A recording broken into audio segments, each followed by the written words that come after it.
اعوذ باللہ من الشیطان الرجیم، بسم اللہ الرحمن الرحیم۔ معزز خواتین و حضرات، آپ سب کی تشریف آوری کا بہت بہت شکریہ۔ جیسے کہ آپ میں سے وہ لوگ جو باقاعدہ بلا ناغہ یہاں اس فکری نشست میں شامل ہوتے ہیں، ان کو علم ہوگا کہ میں پچھلے 2 ہفتے سے کا ناغہ کر چکا ہوں، اور وجہ اس کی یہ تھی کہ میں ملک سے باہر تھا۔ تو اب انشاءاللہ میری کوشش ہوگی کہ میں کم سے کم ناغہ کروں، بہرحال باہر آنا جانا تو لگا ہی رہتا ہے۔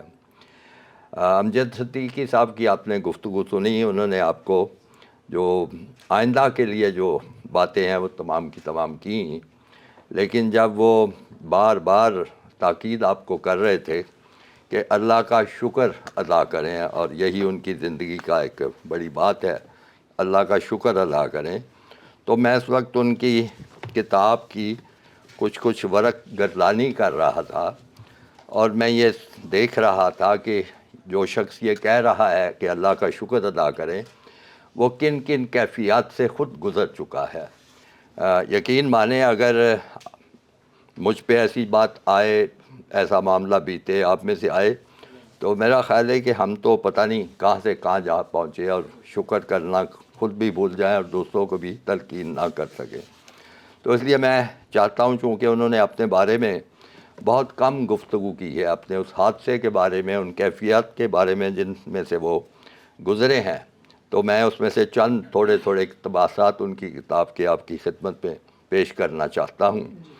جب ان کا حادثہ ہوا اور وہ کچھ دن ہسپتال میں رہے، اور بہت ڈاکٹر آئے اور کوئی ان کو کچھ بتا نہیں رہا تھا کہ کیا ہوا ہے، تو انہوں نے ایک ڈاکٹر نے ان کو بتایا، غالباً یہ وہی ڈاکٹر ہوگا کہ جس نے کہا ہوگا کہ اگر میرے بس میں ہو تو میں آپ کو گولی مار دوں۔ اس ڈاکٹر نے صاف الفاظ میں صدیقی صاحب کو بتایا کہ بھائی، اس بیماری کا کوئی علاج نہیں ہے۔ وجہ یہ تھی کہ وہ، اور پھر تفصیل بھی انہوں نے بتائی، اور ان کے لفظوں میں ہی میں پڑھنے لگا ہوں۔ انہوں نے کہا کہ آپ کی ریڑھ کی ہڈی پر شدید چوٹیں آئی ہیں، ریڑھ کی ہڈی پر، جس کی وجہ سے مہرے فریکچر ہو گئے ہیں، اور ہڈیوں اور مہروں پر زیادہ دباؤ آ گیا ہے۔ اس نے مجھے ایکس رے بھی دکھائے جس میں کئی مہرے فریکچر ہو چکے تھے۔ انہوں نے مجھے بتایا کہ اس کا آپریشن کیا جا سکتا ہے، لیکن کوئی ضمانت نہیں کہ تم دوبارہ اپنے پاؤں پر چل سکے ہوئے۔ خواتین و حضرات، ذرا تصور کیجیے جب آپ کو یہ سننا پڑے، اور آپ کی دلی اور جذباتی کیفیت کیا ہوگی۔ خود ہی لکھتے ہیں کہ ڈاکٹر تفصیلات بتا رہا تھا اور میرا دماغ گھوم رہا تھا، میری آنکھوں کے آگے اندھیرا تھا، اور میرے پیروں تلے سے زمین نکل چکی تھی۔ یہ محاورہ آپ نے 1000 بار سنا ہوگا، لیکن اس کی حقیقت میرے سامنے تھی۔ میرے پیروں کے تلے سے زمین نکل چکی تھی، کیونکہ اس کے بعد میں زندگی میں کبھی اپنے پاؤں پر زمین پر کھڑا نہیں ہو سکا۔ اس کیفیت کے بعد میرے لیے یہ لمحات ناقابل یقین اور ناقابل برداشت تھے۔ میں اچھا خاصا صحت مند اور ایکٹیو نوجوان تھا۔ میرے خیال میں بھی کبھی نہیں آیا تھا کہ اچانک میں چلنے پھرنے سے معذور ہو جاؤں گا۔ یہ لمحات قیامت کے لمحات تھے، اور قیامت گزر چکی تھی۔ مجھے لگ رہا تھا کہ میری زندگی اجاڑ ہو گئی ہے، ویران اور اندھیر ہو گئی ہے، میرا سب کچھ تباہ ہو چکا ہے، اور میری زندگی میں سوائے اندھیروں کے اور کچھ بھی نہیں ہے۔ میرے اندر آنسوؤں کا ایک سیلاب اور سمندر امڈ آیا تھا۔ مجھے محسوس ہو رہا تھا جیسے میری آنکھیں پتھرا گئی ہیں، اور آنسوؤں کا سیلاب آنکھوں سے بہنے کی بجائے آنکھوں کے پتھروں سے ٹکرا کر واپس اندر جا رہا تھا۔ میرے اندر ایک طوفان اور تلاطم برپا تھا۔ میرا سینہ میرے آنسوؤں سے ابل رہا تھا، اور آنکھیں سلگ رہی تھیں۔ ڈاکٹر میری بربادی کی حقیقت آشکار کر کے جا چکا تھا، اور میں سوچوں کی منجدار میں بہتا ہوا نہ جانے کہاں سے کہاں چلا گیا تھا، اور ڈاکٹر کے یہ الفاظ بار بار میرے کانوں میں ٹکرا رہے تھے کہ تمہاری بیماری کا کوئی علاج نہیں ہے، کوئی ضمانت نہیں ہے کہ تم دوبارہ اپنے پاؤں پر پھر چل سکو گے۔ مجھے یہ سب کچھ سن کر بھی یقین نہیں آ رہا تھا کہ میں زندگی بھر کے لیے معذور ہو چکا ہوں۔ مجھے یوں لگ رہا تھا کہ میں بالکل ٹھیک ہوں اور میں اپنے پیروں سے چلوں گا، پھروں گا اور بھاگوں دوڑوں گا۔ میں سوچ رہا تھا کہ کاش ڈاکٹروں کا کہنا غلط ہو جائے، مگر وقت نے آہستہ آہستہ میری امیدوں پر دھول ڈال دی تھی۔ میری ٹھیک ہونے کی خوش فہمیاں ایک ایک کر کے دم توڑتی چلی گئیں۔ میں سمجھ تو چکا تھا کہ معذوری ہمیشہ کے لیے میرا مقدر بن چکی ہے، لیکن یہ زہر سے بھی زیادہ کڑوا سچ تھا جو میرے حلق سے نیچے نہیں اتر رہا تھا، مگر مجھے اس سچ کو ماننا ہی پڑا تھا۔ یہ تو ان کی ابتدائی کیفیت تھی جب ان کو اس بیماری کے بارے میں تفصیل سے بتایا گیا۔ پھر اس کے بعد وہ اگلی جو ان کی کیفیات جو آئی ہیں وہ بھی انہوں نے بہت ہی اچھی طرح بیان کی ہیں ساری کی ساری۔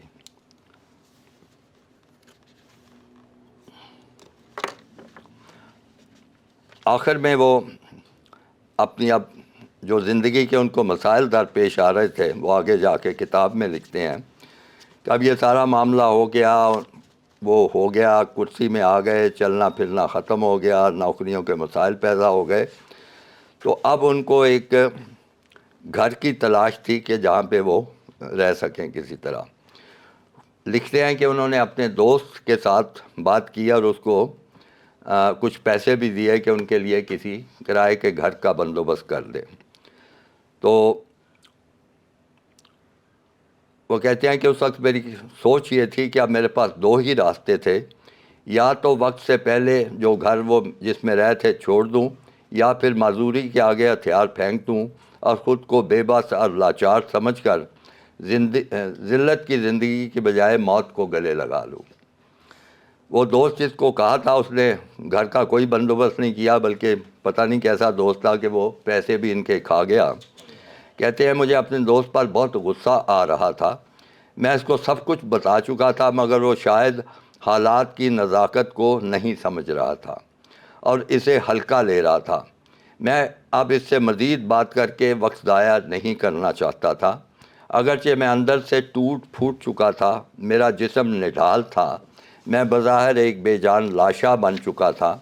مجھے اپنی بے بسی، مجبوری اور معذوری پر رونا آ رہا تھا۔ مجھے سمجھ نہیں آ رہی تھی کہ میں کس دیوار میں جا کر سر کو ٹکراؤں اور کس چیز سے ٹکرا کر اپنا سر پھوڑ لوں، لیکن میں نے چند لمحے کے لیے آنکھیں بند کر کے اب مدد کے لیے اپنے رب کو پکارا۔ یہ کیفیت بہت خوبصورت بیان کرتے ہیں جو ہر مضطرب دل کی فریاد سنتا ہے۔ میں نے اپنا معاملہ اپنے رب کے حوالے کر دیا تھا۔ اب میرے بے چین اور پریشان دل کو سکون مل گیا تھا۔ میں تھوڑی دیر اسی طرح بیٹھا رہا، پھر میرے اندر اچانک نہ جانے کہاں سے ایک طاقت اور قوت آ گئی کہ میں نے ایک جھٹکے سے سر کو اٹھایا اور ایک نئے عزم اور ولولے کے ساتھ مکان کی تلاش میں نکل پڑا سارا کچھ۔ ایک دفعہ اپنے رشتہ داروں کی بھی کیفیت بیان کرتے ہیں کہ بجائے ان کو ان کی مسئلے کا کوئی ہوتا ہے احساس، وہ ان کی معذوری کے بارے میں تبصرے کر رہے ہوتے گفتگو۔ تو یہ سارے اقتباسات آپ کو سنانے کا اور میرے خود پڑھنے کا یہ تھا کہ آپ دیکھیے یہ امجد صدیقی صاحب کن کن کیفیات سے گزرے ہیں، کن کن مشکلات سے کا سامنا انہوں نے کیا ہے، کن کن رویوں کو انہوں نے دیکھا ہے، لیکن اس کے باوجود یہ انہوں نے اللہ تعالیٰ پہ توکل نہیں چھوڑا، اس پہ اپنا بھروسہ ختم نہیں کیا، کسی وقت بھی اس کو بھولے نہیں، ہر مشکل میں اس کو یاد کیا، اور اب یہ حق بجانب ہے ان کا، یہ بنتا ہے آپ کے سامنے آپ کو بتائیں کہ ہر حال میں اللہ کا شکر ادا کرو اور قرآن کو پڑھو اور اسی پہ بھروسہ رکھو۔ اور پھر جس طرح انہوں نے آپ کو اپنا واقعہ بتایا کہ ان کو ایک پینشن، معذوری کی پینشن مل رہی تھی۔ خواتین و حضرات ہمارے یہاں تو یہ ہے کہ جعلی معذور لوگ بن کے وہ پینشن حاصل کرتے ہیں، تو داد دیجئے ان کی امجد صدیقی صاحب کی کہ ان کو یہ پیشکش ہو رہی ہے ہیں بھی معذور، کام کرنا ان کے لیے بڑا مشکل ہے، لیکن اس کے باوجود میں سمجھتا ہوں کہ ایک چٹان جیسا حوصلہ چاہیے کسی کو کہ وہ مجھے پینشن نہیں چاہیے، میں کام کروں گا اور کام کر کے ہی اپنی زندگی گزاروں گا۔ اور یہ میں سمجھتا ہوں کہ زندگی گزارنے کے ڈھنگ تو 100 ہیں، یہاں ہم سب بیٹھے ہیں، کوئی کام کرتا ہے، کوئی کچھ کرتا ہے، لیکن ہمارے سامنے جو ہمارے ملک میں زندگی گزارنے کے ڈھنگ ہیں وہ انہوں نے ان کی طرف اشارہ کیا ہے، اور وہ بڑے دلچسپ ڈھنگ ہے۔ اب ہمارے سامنے ہمارے لیڈروں کی، ہمارے بڑے لوگوں کی، ہمارے سیاستدانوں کی بھی زندگی ہے، ان کا ڈھنگ آپ کے سامنے ہے، بڑا کیا اس ڈھنگ کو میں کہوں، بڑا عجیب اور نرالا قسم کا ڈھنگ ہے۔ وہ یہ ہے کہ کسی نہ کسی طریقے سے 4 پیسے اکٹھے کر لو، جس طریقے سے مرضی کرو، وہ پیسے اکٹھے کر کے سیاست میں آ جاؤ، سیاست میں آ کے اس کے بعد انتخابات کرو، الیکشن لڑو، الیکشن لڑ کے کوئی اچھا عہدہ حاصل کر لو، اور وہ عہدہ حاصل کر کے جتنے پیسے لگائے تھے وہ بھی، اور کوئی 5-10 گنا زیادہ کر کے ان کو واپس حاصل کرو، اور اس کے بعد دوبارہ اسی چکر میں چلے جاؤ۔ اور اسی کو وہ ہمارے عوام جو ہیں وہ سراہتے بھی ہیں، ہاں جی ہمارے لیڈر بڑے اچھے ہیں، اگر کھاتے ہیں تو لگاتے بھی ہیں، تو یہ بھی ایک ڈھنگ ہے زندگی کا۔ پھر ہمارے کاروباری حضرات ہیں، ان کا بھی ڈھنگ ہے، کوئی برا نہ بنائے، آپ سب شعبوں سے تعلق رکھتے ہیں، کاروباری حضرات ہیں، وہ کوئی نہ کوئی کاروبار شروع کر دیتے ہیں۔ کاروبار کرنا بری بات نہیں ہے، بڑی اچھی بات ہے، لیکن رسول پاک کی صلی اللہ علیہ وسلم کی جو ہدایت ہے، کاش کوئی اس کو بھی مد نظر رکھے، سامنے رکھے۔ حکم دیا، کیا حکم دیا، کتنے اس پہ عمل کرتے ہیں؟ حکم یہ دیا کہ اگر کوئی تمہاری چیز میں، بیچنے والی چیز میں کوئی عیب ہو، کوئی خرابی ہو، تو ہرگز اس کو نہیں بیچو گے جب تک اس عیب کو خریدنے والے کو بتاؤ گے نہیں۔ یہاں پہ تو حالت یہ ہے، جیسے صدیقی صاحب نے مثالیں دیں، کہ وہ چاول پیک کر کے بھیجے جاتے ہیں، اور اس میں پائپ کے ذریعے ناقص چاول ڈالا جاتا ہے، اور اوپر دوسرا چاول ہوتا ہے کہ کسی طرح پیسے مل جائیں اور زیادہ سے زیادہ مل جائیں۔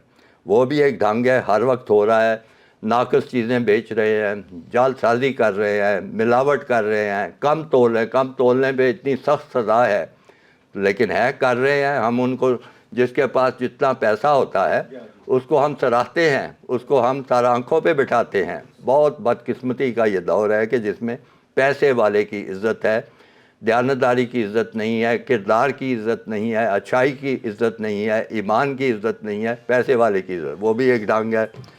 اور پھر وہ شعبہ جس سے میرا بھی اپنا تعلق ہے، جو سیاسی نوکریاں، جس میں سرکاری ملازمتیں، فوجی ملازمتیں، وہ ساری کی ساری شامل ہیں، اس میں بھی وہ ایک ڈھنگ ہے۔